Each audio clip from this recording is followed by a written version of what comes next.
How you doing, lads? Morris Mulrooney here from the Mullingar Men's Club. Just a quick update. I went to the cinema yesterday. I went to see He-Man, the Masters of the Universe at the cinema. It's cheaper on Tuesdays, but it was great. It was good fun. I thought it was a bit of a laugh, to be honest. And if you do want to laugh, go see it. But there's one thing I want to make the video about now, and it did bother me. It did bother me a lot. It's He-Man in the film goes back to his land, and he meets all the lads from when he was a child. But he just gives them all these nicknames. Like there's a lad with the fist, big fist, so he calls him Fisto. Lad with the neck, I can't remember his name, like a dinosaur, the metal neck or something. And your man that headbutts the stuff, headbutts everything. So he called him the Ram Man, Ram Man. And I was like, you can't be giving nicknames to people you don't even know. And even when you got to know them, he kept calling them by nicknames. And I was like, in the film, He-Man works in HR. And I was like, you can't be doing that if you work in HR, giving nicknames and all that. And it's like an abuse of power, really.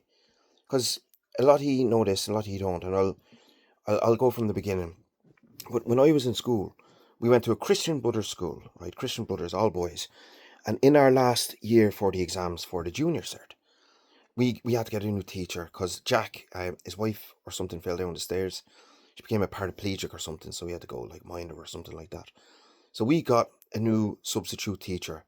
It wasn't a Christian Brothers. He was just some fool from Monaghan that taught maths or something. But he came in. His name is Mr. Green, and he was a bowsy, absolute bowsy. Straight in with the nicknames. I don't know if it was a certain dominance. He hated us all up in Mullingar. I don't know. But he didn't give everyone nicknames, just the ones he could pick on. It's something that, like, I'll give you an example. One of the lads had a bad stammer, but only on the T's. So when he was trying to say, like, this, that, these, and those, he'd go, tit. Now, it did sound like he was trying to play the drums a little bit, like, tit. But Mr. Green called him Ringo, was the drummer. Like, right to his face, Ringo. There was Kieran, had a divot in his head from an accident when he's a kid. Like, everyone knows it. You see him around town, that's just Kieran with the divot. But he called him JFK to his face, like JFK, because it looked like he had a thing in his head. And one of the lads, I won't say his name, but he has one arm shorter than the other, like noticeably shorter. But Mr. Green would call him T-Rex right to his face, because T-Rexes have the little arms. And, I wasn't even immune, maybe because I was smaller than other lads. He'd come up to me and say, like, you've got a head like a bag of spuds, you look like a potato, so I'm going to call you Rooster, as in rooster potatoes. So that's what he would say, and he'd bully us and these nicknames, and, they started to stick. And when the nicknames stick, they won't go. So we all got together, like, and we said something, like, we have to do something, like, we have to get these nicknames gone. So we formed like a little group, like a little vigilante group.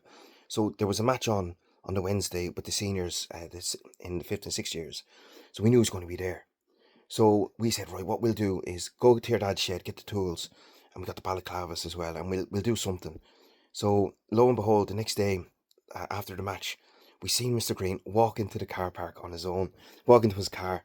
So we ran over. I'm not proud of this, but it worked.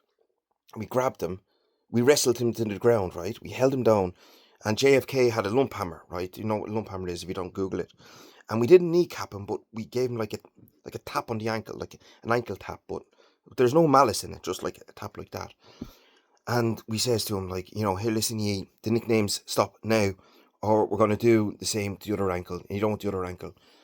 And, I think he knew it was us, even with the balaclavas, because bloody Ringo tried to say, take that, you bastard, but he couldn't get it out. He goes, take, and we're like, shh, Ringo. We legged it anyway, and I couldn't sleep that night. I was shitting myself. I thought we were going to get expelled. But you know what happened the next day? Nothing. He hobbled in, right? Taught us maths, double maths, is boring as hell. Taught us maths, and nothing was said.